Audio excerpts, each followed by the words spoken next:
Kalanick has a reputation for being ferociously competitive and hard-charging. He's the guy who has bragged about having earned the second highest rank on Nintendo's Wii tennis game. He's still dogged by the fact that he once referred to Boob-er as Boob-er because it improved his dating prospects. Current and former employees say he can be empathetic when the mood strikes or tyrannical when it doesn't. Kalanick loves fighting over a good idea, which sometimes means admitting that his isn't the best one. Toe-stepping is one of Uber's cultural values. Kalanick is trying to be a better listener. He met with more than 100 of Uber's female employees at a meeting last week meant to address the morale crisis that followed the former software engineer's blog post.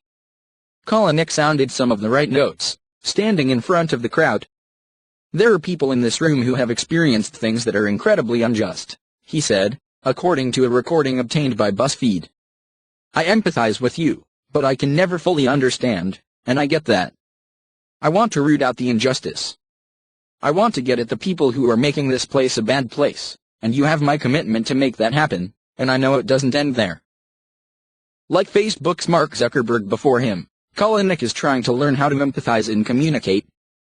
But Kalanick at 40, compared with 32-year-old Zuckerberg, is having to change his ways later in life, and he's often reluctant to tread too far from his intuitions. Even when Kalanick tries to empathize in his own way, which often means jumping into a dialectical argument of sorts, his temper can occasionally flare. In Camel's car, for example, Kalanick is seemingly at ease as the ride ends and his friends hop out of the car. "You have a good one," says the driver. Kalanick says with an air of familiarity, "Good to see you, man." Camel replies, "Good to see you, too."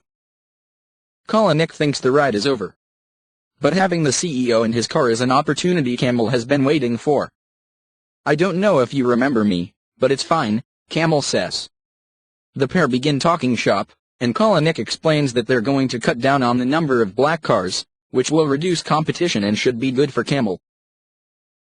Then Camel says what every driver has been dying to tell Kalanick: "You're raising the standards, and you're dropping the prices." Kalanick: "We're not dropping the prices on black." Camel: "But in general the whole prices." Kalanick: "We have to, we have competitors, otherwise, we'd go out of business." Camel: "Competitors? Man, you have the business model in your hands. You could have the prices you want, but you choose to buy everybody a ride." Kalanick: No. You misunderstand me. We started high-end. We didn't go low-end because we wanted to. We went low-end because we had to, because we'd be out of business." Camel: "What? LYFT? It's a piece of cake right there." Kalanick: "It seems like a piece of cake because I've beaten them. But if I didn't do the things I did, we would have been beaten, I promise." The two bat that idea around, and Camel brings the conversation back to his losses.